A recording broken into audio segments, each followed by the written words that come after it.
Bonjour à tous et à toutes. Merci beaucoup d'être présents pour ce webinaire de français. Aujourd'hui, donc, nous allons parler de la présentation professionnelle. Comment se présenter lors d'un événement professionnel.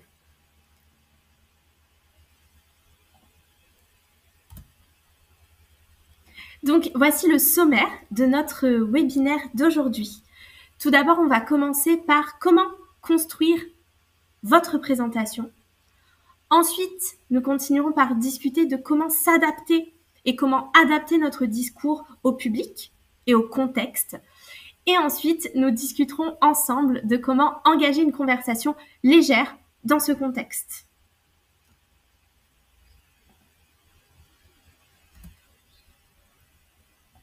Donc n'hésitez pas, bien sûr, si vous avez des messages ou quelque chose à dire ou des questions, à les écrire dans le chat. J'y répondrai à la fin de ce webinaire. Donc tout d'abord, une bonne présentation lors d'un événement professionnel, c'est la clé d'un nouveau partenariat. C'est vraiment très important. Ça peut permettre d'ouvrir des portes et ça donne tout de suite le ton de la collaboration. Donc c'est pour cela que c'est important que la présentation soit claire, efficace et pertinente. Une bonne présentation peut créer de nouvelles opportunités. Elle peut vous aider à vous démarquer. Elle peut mettre en valeur vos compétences.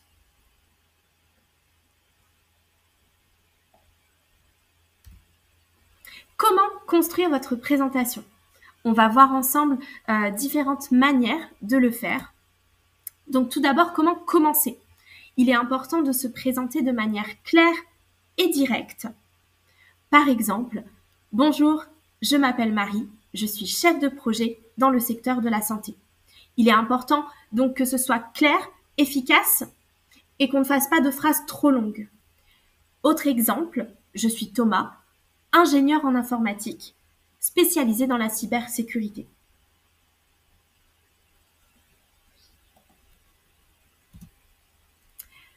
Parlez de votre rôle et de vos compétences. Par exemple, je dirige une équipe de 10 personnes. Je m'occupe de la gestion des demandes techniques. Je suis responsable de la stratégie marketing digitale. Donc, différentes manières de parler de votre rôle, de vos compétences, de vos responsabilités. L'important est que ce soit clair, efficace et pertinent. Vous pouvez écrire dans le chat quel est votre poste, qu'est-ce que vous faites dans votre travail. Si vous le souhaitez, vous pouvez donc noter un exemple.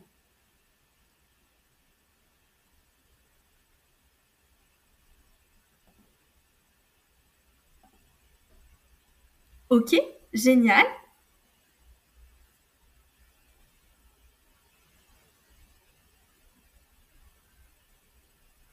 Merci beaucoup pour cet exemple, super.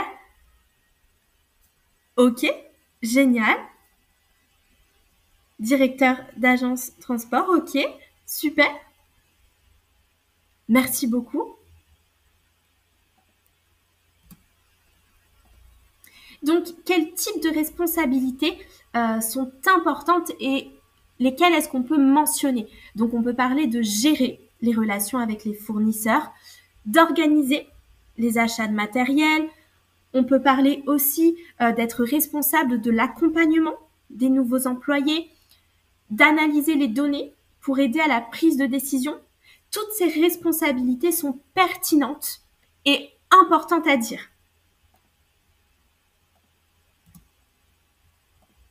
On peut aussi parler de ce type d'exemple. Je travaille dans les ressources humaines et je gère une équipe de 10 personnes. Autre exemple, je travaille dans l'assistance informatique et je m'occupe des demandes d'information. Donc ces deux exemples sont des exemples très clairs de façon de présenter ces différentes responsabilités de manière claire et simple. D'autres exemples, aider à l'achat de fournitures et d'équipements de bureau, gérer les contrats avec les fournisseurs, Travailler avec les nouveaux employés pour les aider à s'intégrer dans leurs fonctions.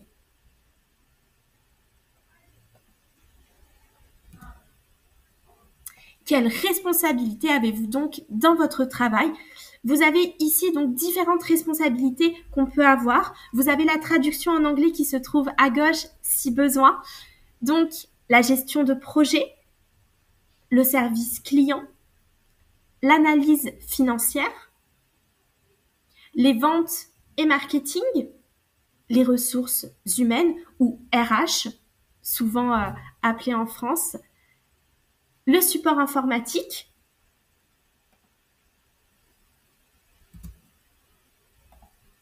petite astuce, donc il est important de parler avec clarté. Donc par exemple, au lieu de dire je suis un professionnel du marketing, il est plus simple et c'est plus pertinent de dire je travaille dans le marketing. L'important, c'est de se dire qu'il faut parler avec clarté tout en allant directement à l'essentiel. Autre exemple, je suis spécialisée en gestion de projet et j'adore relever des défis. Pour une autre petite astuce, il est important non seulement de parler avec clarté, mais aussi de parler avec confiance. Tenez-vous droit, serrez la main fermement. Ce sont des choses qui font bonne impression dès le premier rendez-vous. Exemple, enchanté de vous rencontrer avec un sourire assuré.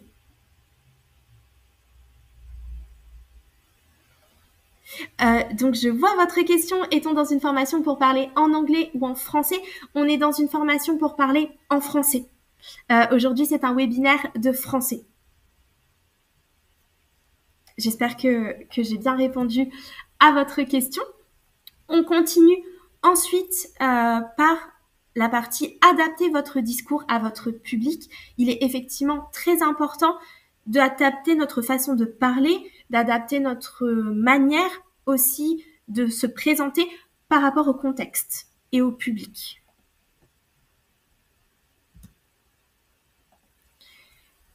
Exemple d'événement. Je m'intéresse à l'impact de l'intelligence artificielle sur nos façons de travailler. Selon moi, la technologie facilite la communication, mais pose aussi de nouveaux défis.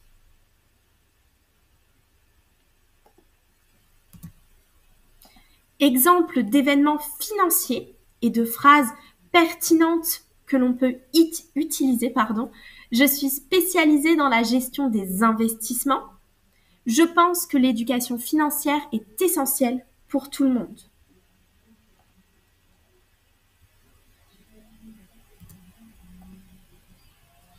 Exemple d'événements sur la durabilité. Je travaille sur des projets pour réduire notre empreinte carbone. Je suis convaincue que chaque entreprise peut intégrer des pratiques plus durables.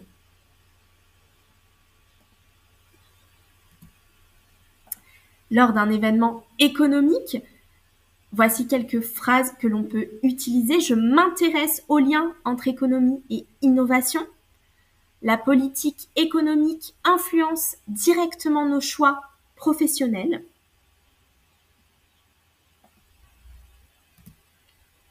Petite astuce, comment exprimer votre opinion ou répondre à une question. Donc ici, je vais vous proposer 3 petites phrases qu'on peut utiliser dans ce type de contexte pour exprimer son opinion. Bonne question, je n'y avais pas pensé comme ça. Merci pour ce point de vue, c'est intéressant. Et la dernière, c'est une réflexion très pertinente. On voit ici que ces différentes phrases sont simples, claires et efficaces. J'espère que tout va bien pour vous. On continue donc par cette partie, engager une conversation légère.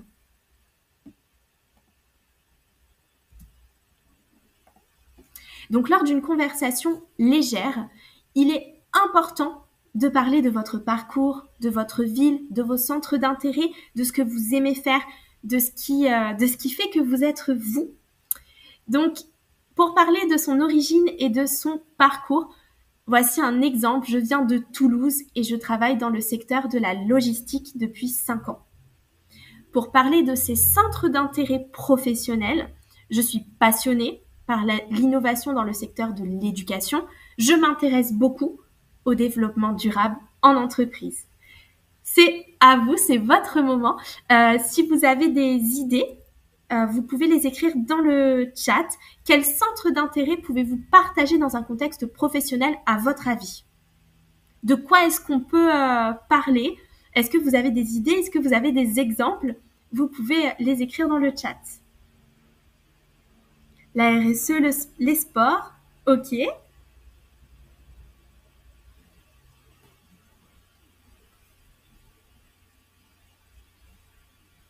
Super, de bonnes idées, effectivement. Parler donc des sports, c'est toujours très intéressant.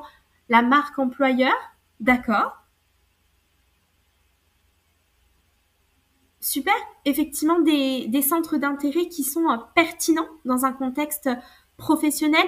On peut aussi parler la généalogie, très bien, une très bonne idée aussi, qui peut être un centre d'intérêt très pertinent en fonction du contexte, en fonction du public. Oui, c'est une très bonne idée. On peut parler d'environnement, on peut parler effectivement d'éducation, d'économie. Génial. Merci beaucoup pour vos idées.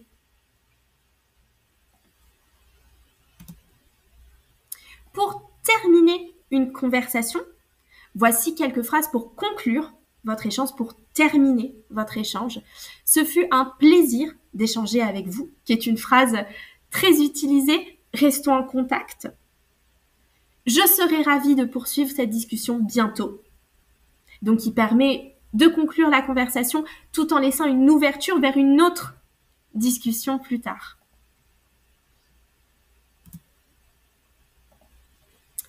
Ok, pour vous entraîner à vous présenter dans un milieu professionnel et de façon claire, la petite astuce est de s'entraîner à voix haute pour prendre confiance en soi. Ça peut être devant un miroir, devant un collègue, devant un ami. Ça peut être une bonne manière justement de prendre confiance en soi, de parler avec clarté, tout en restant simple, en restant soi-même surtout, et en parlant de manière assez efficace. Donc travailler la clarté, la confiance et la concision. Ce n'est pas la peine effectivement de faire des phrases très longues. Ça peut justement être lourd si on fait des phrases très longues. Il est important de parler de manière concise et confiante. Je vous remercie d'avoir suivi ce webinaire avec moi. J'espère que ce webinaire sur la présentation professionnelle vous a plu.